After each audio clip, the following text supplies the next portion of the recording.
Bill Bullard with RCAF USA, the voice of the independent cattle producer in the United States of America. Well, I looked up the definition of fake news in the online Cambridge Dictionary, and it states that it's false stories that appear to be news, spread on the internet or using other media, and usually created to influence political views or as a joke. So let's apply this definition to the following circumstance. Late last month, Drovers Magazine published a news article written by its editorial director Greg Henderson entitled mRNA Conspiracy Theories, Ranch Group Offers Fearmongering and Misinformation. Now, the Drovers News article took exception to a news release and related commentary by RCAF USA regarding the experimental drug known as mRNA, or messenger ribonucleic acid. And cattle producers from around the country have been asking RCAF USA what this new drug was that was being offered as a new kind of vaccine. So RCAF USA enlisted the help of its Animal Health Committee Chair, Robert Thornsberry. He's a doctor of veterinary medicine.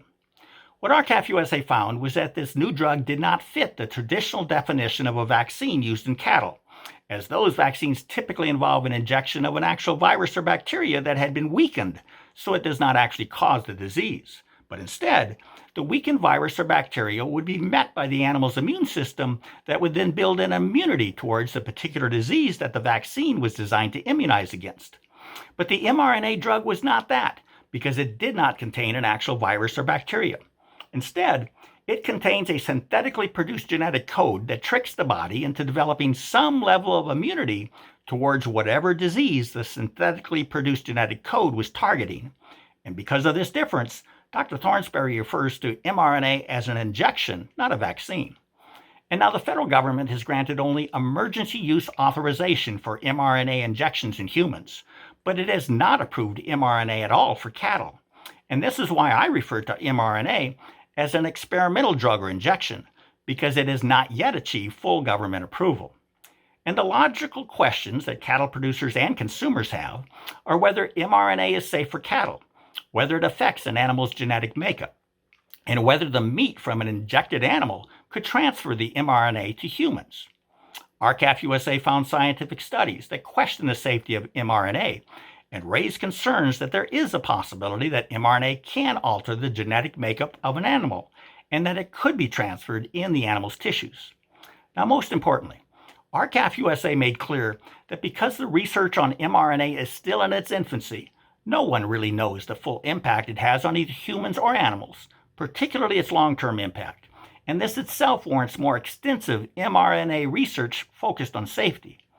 We then said that Congress should enact mandatory country of origin labeling, or MCOOL, for beef, so consumers can choose to buy beef from cattle raised in the U.S. or from some foreign country that could already be using mRNA. So while the Drovers article accused RCAF USA of fearmongering and misinformation, it stated that no food safety risk exists for meat from animals that have received any vaccination. And it encouraged readers to celebrate the advances in technology, which would presumably include mRNA injections. Now remember, Drovers has dismissed producer and consumer concerns for the safety of mRNA, and it definitively states what mRNA will and will not do, even though the research is so new regarding this new injection that it has received neither unqualified government approval for humans nor any approval for cattle.